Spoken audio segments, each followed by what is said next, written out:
Hello everybody and welcome again at Theonos live training. For those of you who don't know it and for those of you who are new to our channel, Theonos comes from two Greek words, which is Theos, which means God, and Nous, which means the mind. Therefore Theonos means the mind of God, and it's our goal and our passion to help people to think godly thoughts and to direct their thoughts to the Word of God, because we do believe what you think and where your thoughts are has a great impact and a great influence on your life. We want to encourage you to like, to subscribe, leave some comments, leave some questions, and we want to thank every single person that's contributing financially to Theonos. You are helping us and you are blessing us to go forward, to help many other people and to get many messages out, to help people to get their thoughts, their thinking and their life at a good place. If you want to contribute, our banking details will be on the screen, and again we want to thank every single person that's contributing. Today I'm very excited to announce to you and to introduce you to a great speaker, Natalie Berger, that I've actually heard on a social media platform, and I just knew that we had to get her to share her message, to share her thoughts, to share her wisdom on our platform. Natalie has a ministry called the Butterfly Project, and she is a relationship strategist and mentor. So she helps people who are in toxic relationships or who came out of toxic relationships. And today she's going to teach you on what is a healthy relationship, or how to identify a healthy relationship, how to identify an unhealthy relationship, how to identify healthy bonding and unhealthy bonding. I know this message is going to bless you, it's going to help you, it's going to encourage you, it might bring healing in many ways, so that's why I'm so excited. So she's from Pretoria and that's where her ministry is. So it's my great delight and excitement to introduce you today to Natalie Berger. I hope you guys enjoy. Hi everyone, my name is Natalie. I'm here to share with you today on emotional attachments and what are healthy and unhealthy emotional attachments in your relationships. So I just want to thank Albert Villa and the Theonos life training team for this opportunity to be able to speak on this platform with you today.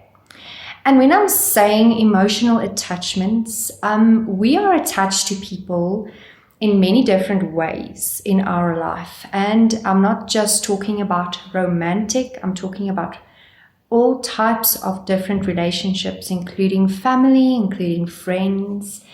We get attached to people, we form bonds with them. As we get to know them, as we walk the road with them, there comes attachments. And we are able to establish healthy attachments with someone or unhealthy attachments with someone.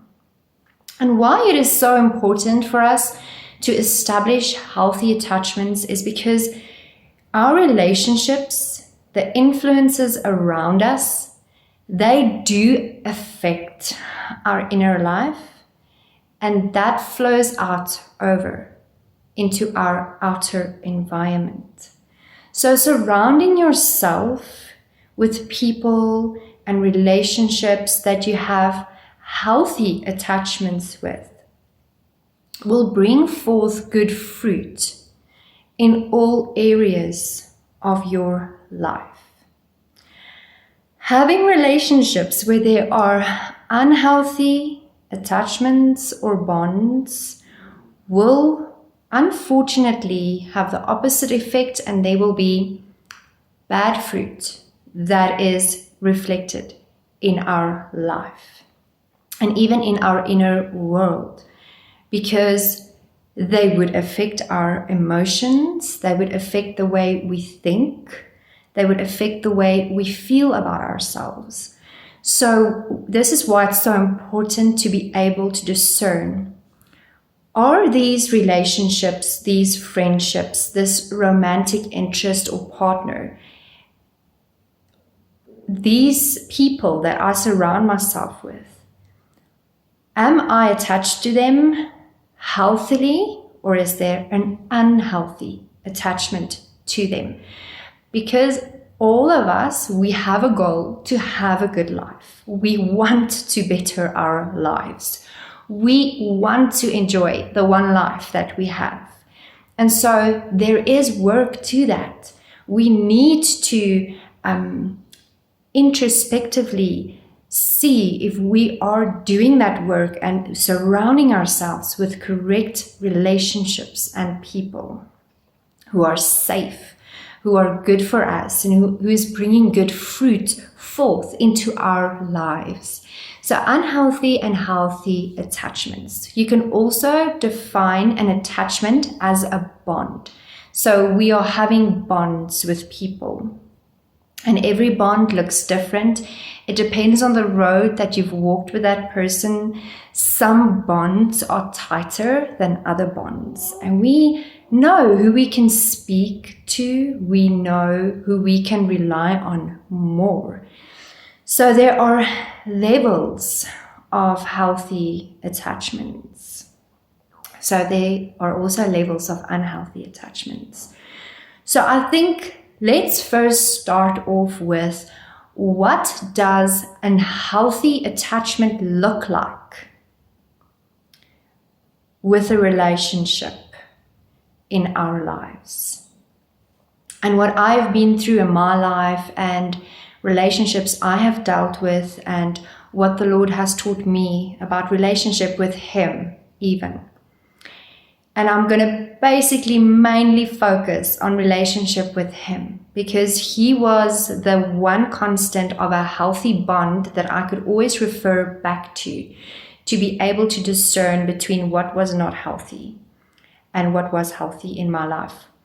And the one thing that I would like to highlight with healthy attachments is safety. Safety is the most important aspect when it comes to having a healthy attachment with someone. And I'm not just speaking about safety in the sense of physical safety. I am speaking also about emotional safety, spiritual safety, and even psychological safety. And even in marriages, there should be financial safety. So when you are safe in these areas, mostly, because let's face it, people aren't perfect. We make mistakes. We don't have perfect relationships. We have grace for each other. But when we have safety mostly in these areas, then we most probably have a healthy attachment with that person. Being safe emotionally means you are able to express your emotions without fearing any criticism, any lashback, or that they might even take offense at your emotions that you are expressing to them, which is a healthy thing. Because the opposite of that is walking on eggshells. Always questioning your own feelings because you know it won't be received well. And for our feelings to be expressed healthily is very necessary for us to process those emotions, for us to be healthy inward in our emotional life as well. So emotional safety is very important. And there are ways to express those emotions, but that is a different topic and a different video. So emotional safety, and then we go over into psychological safety. When you are constantly being made feel to be confused, or someone criticizes you or breaks down who you are and how you think, that is not being safe with someone psychologically, because our mental health is very much impacted by the way people speak to us, by the way they even see us. And if you are in a loving, healthy relationship, that person will build you up. They will speak positively into your life. They will, your mental health will matter to them. And so they won't do anything or say anything that will impact that negatively.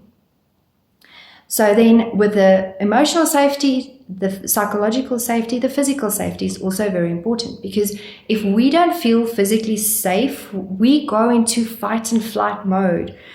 So the brain, the human brain, is so amazing. The way the Lord has created us, it's so amazing.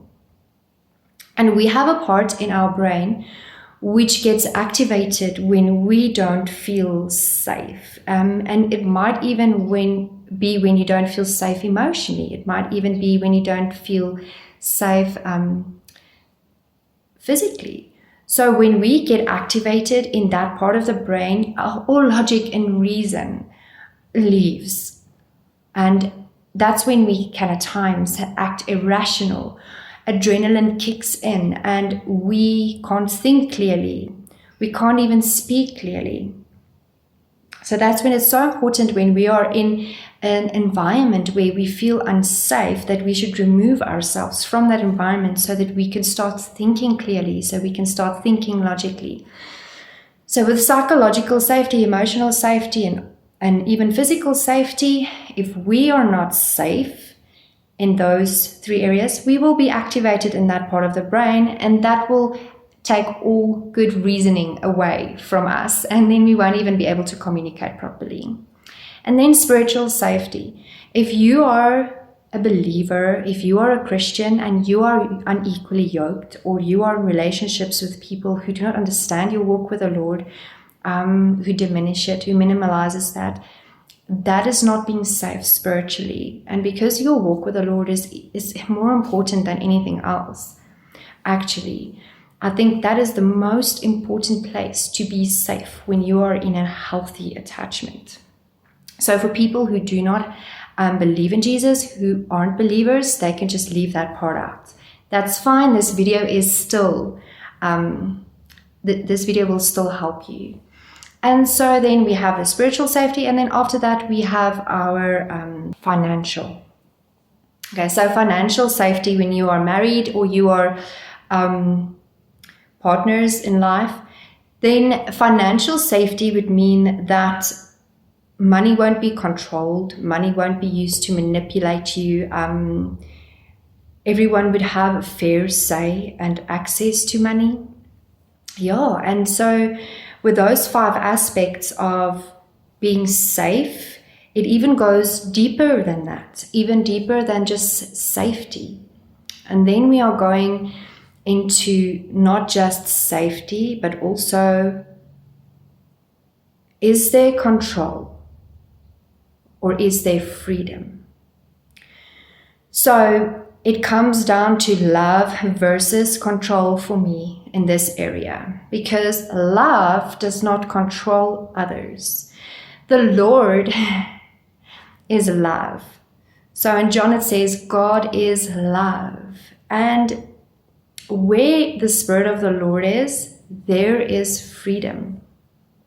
And that is also very important, because He's love, because where He is, there's freedom, and He is love.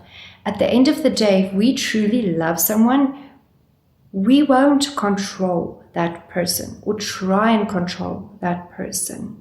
Love versus control is a very, very big distinction to make between healthy or unhealthy relationships. And control can be exercised in different ways. It can be exercised financially. It can be exercised through children. It can be done through even withholding affection, or manipulation is part of control. When people use other people to try and control you, that's manipulation, but it's part of control. So love versus control is a very, very important aspect to distinguish.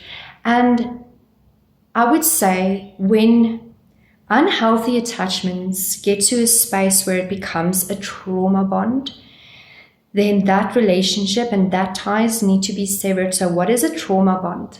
I know that this is not a generalized term, so people are not very much aware of what trauma bonds are, but I'm going to explain the concept of a trauma bond to you. Trauma bonds are bonds that are formed between two individuals when there are traumatic instances that has been happening in that relationship. And that is not just an unhealthy attachment, now it's becoming a very abusive relationship. And trauma bonds usually start off with a relationship that's actually very amazing. There's a lot of love bombing. Love bombing is when someone gives you so much attention and they make you feel special, and they actually put everything into the relationship and you're thinking it's perfect. And they're actually saying stuff like, you are perfect for me. We are perfect for each other. And then when you are on that high, because there's a lot of endorphins that are getting released, there comes a stage where they start discarding you. There comes a stage where they start minimalizing and they start devaluing, and they start criticizing, and they start shaming or doing anything that is breaking down your personhood and who you are. And then obviously being a normal human being wanting to understand this concept, because how do you go from loving someone so clearly to actually being so horrible and mean to them? Then you start trying to fix the relationship, and maybe even they would try to start to fix the relationship later on. And then you fall back in that phase again where you are being built up, you are being loved extremely well, and you're being bombed with love actually. And then there's again a discarding, and there's devaluing, and there's a criticizing. And this can continue for a while, and you can be unawares that this is a toxic pattern. This is a cycle of abuse that is happening in your relationship. And then at the end of the day, what happens is you start to form a trauma bond with this person. So then severing that tie, that emotional attachment becomes really difficult. And I'll tell you why. Because now this relationship has most probably become an addiction. Why do I say that?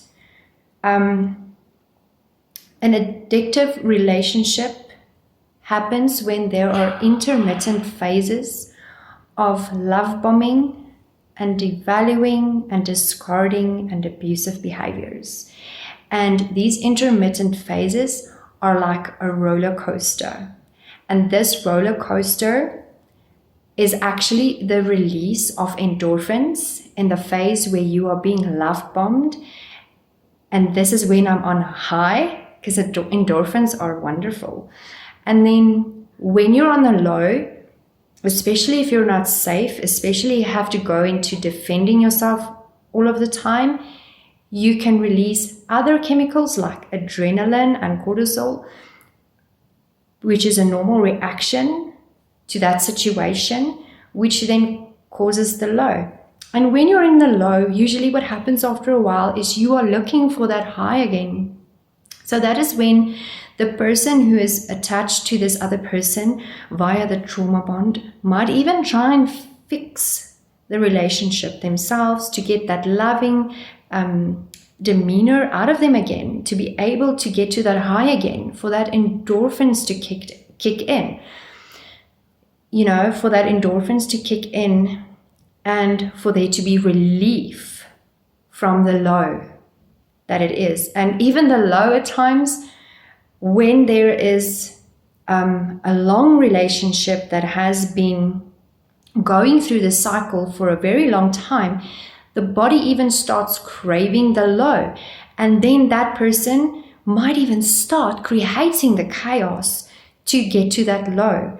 And this is why I say it's an addictive relationship, because now your body essentially is after all of these chemicals. The body wants now the high and the low, and so we are creating the circumstances and we're even allowing this relationship to come in and destroy us, to come in and steal from us, because we are stuck in this pattern of this chemical addiction that our body has now created, and it has been formed in with this attachment and this relationship. And that unhealthy attachment, that is called a trauma bond. Where it's just a normal unhealthy attachment, because you do get levels, it's not just clean cut, it's not black and white, you do get levels. When it's just an unhealthy attachment where you're not 100% safe in your emotions and speaking out about things, when You know you can't really rely on them to be there for you all of the time or trust them with sensitive info. When that is an unhealthy attachment, it's still usually easy to walk away because you're not trauma bonded to that person. But when it gets to trauma bonds, that is an actual addiction. And the only way to break that, to break the attachments, is to go cold turkey. It's like when I'm gonna liken it to a normal addiction. I'm gonna liken it to someone who's an alcoholic, or even let's say a lady who is stuck in sex slavery. So what happens is she's free, and then she becomes involved in this relationship with this person who we would now call the person who is selling her for what she can offer. And then in the way that industry works, in order to do that, they usually get the ladies hooked on a substance to keep them under their control. And even though that lady, that person knows this is not a good situation and I actually don't want to be here, it is impossible for her to walk away because she needs that substance that person is offering her and giving her, because her body has now started to become addicted to this drug, to this substance that they have hooked her on in order to keep her under their control, to benefit out of her. And so I liken that to an addictive relationship, because even though you know that this is not good for you, and even though you don't really want to be there, being addicted means it's difficult to break away. And so how would we help that lady who's stuck in that situation? There would be a detox phase. There would be a rehabilitation phase. So when we are in a relationship where we're trauma bonded, we need to detox from that person. How do we detox? We break all contact. Because when you're around that person, you're going into your safety mode, which is fight and flight, because you don't feel safe. You don't feel safe around that person. So you need to go into a mode to keep yourself safe. So when you're in fight and flight, you are not able to make wise decisions. You're not able to reason logically about this person, about this relationship. You don't have clarity about what is happening around you. You do get a bit of brain fog because you are in your primal state. You are in your safety state. So that's why when we walk away, we need to break contact. No contact at all. Not social media, not telephonically, not per SMS. And it's so hard because when you're trauma bonded, that person wants to reach out. They want to connect with the abuser. They want to connect with that person who gives them the relief of the high and the low. So it's so difficult. It's a very, very difficult situation to break free from. But if people who are in addictions can do it, then you can do it. And so no contact at all, not checking up on their social media accounts, completely cutting them off for at least 3 weeks, and then you'll see clarity coming. Then you'll see how you start reasoning, but this was so toxic. And then you realize, but what was wrong with me? I can't even believe that I have allowed this type of behaviors. And this is because now you have allowed your body to detox from those chemical releases that have been happening intermittently in this relationship. And you've also allowed your brain to switch over from safety mode into your logical reasoning. So it takes 3 weeks of detoxing and 3 weeks of staying away from such a relationship in order for you to come to a space of clarity and to be able to be strong and walk away. So I really hope that this has helped. Having safe relationships around us is very important for our well-being all over. And making decisions to create that environment, it can be difficult when we are people who are compassionate and we are soft-hearted and we want to we don't want people to feel rejected. But the Lord has given you your life to steward. And so I really, really pray and hope that you would make those wise decisions. And like the word says to us very clearly, do not cast your pearls before the swine. And it really is important for us to know where we cast our pearls, because the Lord has placed a lot of great things within you, within His children, and He doesn't want it to be trampled on. So I bless you with that, and I really hope that you guys have been helped by this video. Yeah, so thank you for listening to this video, and I hope that you have clarity on healthy and unhealthy attachments, and that if you are currently in an unhealthy attachment or even in a trauma bond, that you are now able to do what is necessary to improve your life and break free. Thank you.